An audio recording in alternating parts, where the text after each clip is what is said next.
Agnès Touraine, bonjour. Bonjour.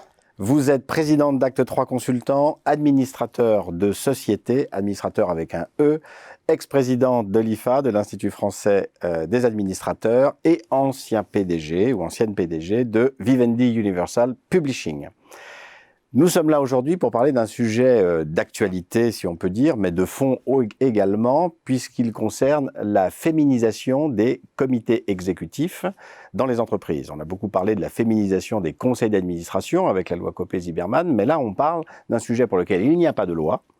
Cette féminisation des COMEX, qui pour certains est l'antichambre des fonctions d'administrateurs, pour certains je dis bien, qu'en pensez-vous? Où en sommes-nous de cette féminisation des COMEX en France? Eh bien, nous n'en sommes pas encore très loin. Parce qu'on estime aujourd'hui que moins de 20%, dans les COMEX, il y a moins de 20% de femmes. Dans les grandes entreprises? Alors, dans les grandes entreprises, je parle du SBF 120 notamment, puisque c'est un échantillon plus facile à observer et à contrôler. Non, il est vraiment important que ça progresse. Alors maintenant, on va dire pourquoi. Alors, là, ma réaction, toujours, c'est de dire pourquoi est-ce qu'on renverse la charge de la preuve? Pourquoi est-ce que c'est aux femmes de démontrer qu'elles peuvent être compétentes? Est-ce que ça vous paraît logique? Non. Il y a un moment, on représente 50% de la population, plus de la moitié des promos des grandes écoles, notamment les grandes écoles de commerce, moins dans les écoles d'ingénieurs. Et on pose sans arrêt, et encore à notre époque, la question, mais est-ce que vous êtes sûr que ça va apporter quelque chose à l'entreprise? Mais c'est quand même assez... Peut-être que c'est l'idée que le pouvoir, ça se conquiert. Oui, mais encore faut-il aussi laisser les femmes pouvoir accéder à ces postes-là. Parce que ce qui est compliqué, c'est de dire est-ce qu'elles sont compétentes alors qu'on ne sait pas, comme elles y sont pas. Leur donner la possibilité de montrer de quoi elles sont capables. Voilà. C'est ça. Exactement. Donc, il y a quand même des progrès, bien entendu, notamment dans le code AFEP-MEDEF, donc le code de gouvernance, comme vous savez. Maintenant, les conseils d'administration sont obligés d'expliquer comment les sociétés vont atteindre un certain chiffre qu'elles définissent, le plus souvent c'est 30% ou 40%, à quel délai et comment. Donc ça, c'est une obligation... Sur les COMEX. Sur les COMEX. C'est une obligation de la soft law. Comme vous savez, il y a la loi Pénicaud, il y a 3 ans, qui est sur l'équilibre, qui doit montrer la part des salaires dans les 10 premiers salaires des femmes. Donc c'est très important que ça progresse. Alors, la vraie question, c'est comment faire? Comment faire? Il y a 2 possibilités. C'est soit il y a une démarche volontaire et volontariste, soit il y aura des quotas. Je crois que ça serait bien que les entreprises qu'on évite les quotas. Moi, j'ai milité pour les quotas dans les conseils parce qu'on s'est aperçu à un moment donné qu'on avait fixé un objectif de 20% à l'IFA pour les femmes dans les conseils d'administration et 4 ans après, qui était l'objectif de temps, on était toujours à 8%. D'accord? Donc on voulait passer de 8 à 20. Et donc il faut que les entreprises bougent. Je ne crois pas que les quotas soient vraiment souhaitables dans les COMEX parce que c'est la loi dans l'entreprise, mais en tout cas j'y suis favorable si ça ne bouge pas d'ici 2022 et 2025. Donc chaque entreprise doit aujourd'hui se fixer des objectifs et bien définir les moyens d'y arriver. Alors les moyens, c'est quoi par exemple? Les moyens, il y en a beaucoup. Les moyens, il y a des entreprises, je pense à Schneider Electric ou d'autres, il y a des entreprises qui sont excellentes alors qu'on pourrait penser que le secteur n'est pas... parce que ça, c'est un grand mantra aussi. Ah ben non, vous comprenez, comme c'est compliqué, il n'y a pas de femmes. Alors la première chose, c'est d'être sûr dans les recrutements d'avoir 40% de femmes minimum. D'accord. Ça veut dire que, pardon, sur les recrutements, les chasseurs de tête jouent un rôle dans cette affaire? Oui, bien sûr. C'est-à-dire alors il y a les recrutements dans la société, il y a le recrutement des dirigeants.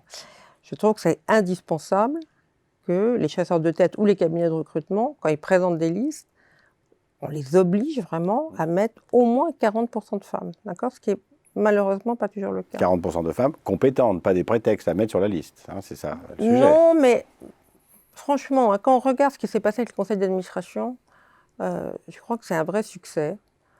Il faut le dire d'ailleurs, parce qu'on parle toujours de ce qui ne va pas, donc c'est bien de parler de ce qui va. C'est un vrai succès qui a amené la diversité des conseils, mais qui a amené des conseils plus compétents, plus ouverts et beaucoup moins de connivence et d'entre-soi, et un vrai travail. Et les femmes travaillent, contrairement à ce qu'on peut croire. Donc, je crois qu'il faut accélérer ce processus dans les recrutements, dans les formations, dans les bonus. Donc, comme vous savez, aujourd'hui, dans les bonus des dirigeants, il il y a les critères ESG. Dans les critères ESG, notamment, il peut y avoir la féminisation de l'entreprise. Donc, recrutement, formation, bonus s'il faut, donc incitation financière des dirigeants, si on arrive déjà à ça, et objectif clair. C'est-à-dire, s'il n'y a pas un objectif clair de dire on veut atteindre 30% en 2022... Si on ne fait rien... Non, mais surtout, il ne faut pas le faire de façon... Oui, c'est ça, c'est avoir un objectif. Il faut un objectif, des méthodes, et que ça soit mesurable. Et si ce n'est pas mesuré, ça ne progressera pas. Mais c'est un vrai enjeu. Hein. Certainement. Et les entreprises sont de plus en plus observées sur ce genre de sujet, clairement.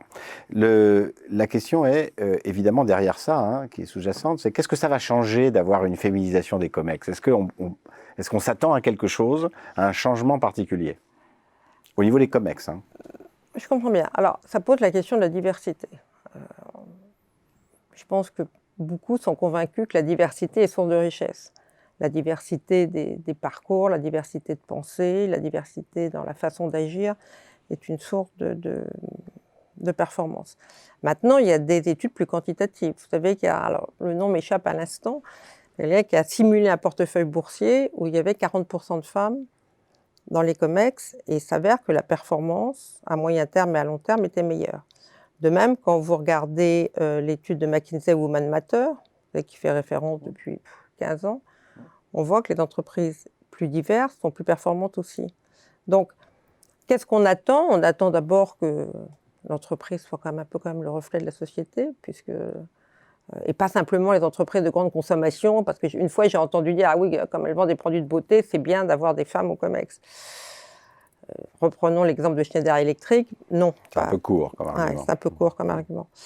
Donc, je crois que la diversité est source de richesse et on va le voir, mais quand vous allez voir des COMEX plus divers, je pense que les performances seront aussi bonnes, voire meilleures.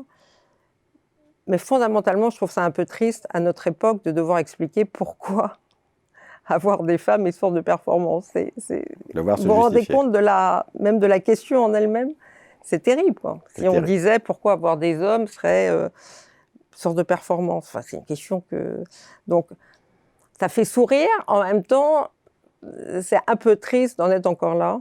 Donc, agissons, faisons-le. Et puis, on fera un bilan. Je crois que le bilan sera positif. Mais maintenant, il n'est plus temps de dire comment, pourquoi. Il faut le faire. Il faut le faire. Merci beaucoup Agnès Touraine. Merci. Donc la femme n'est pas que l'avenir de l'homme, elle est aussi l'avenir de l'entreprise. Absolument. Merci.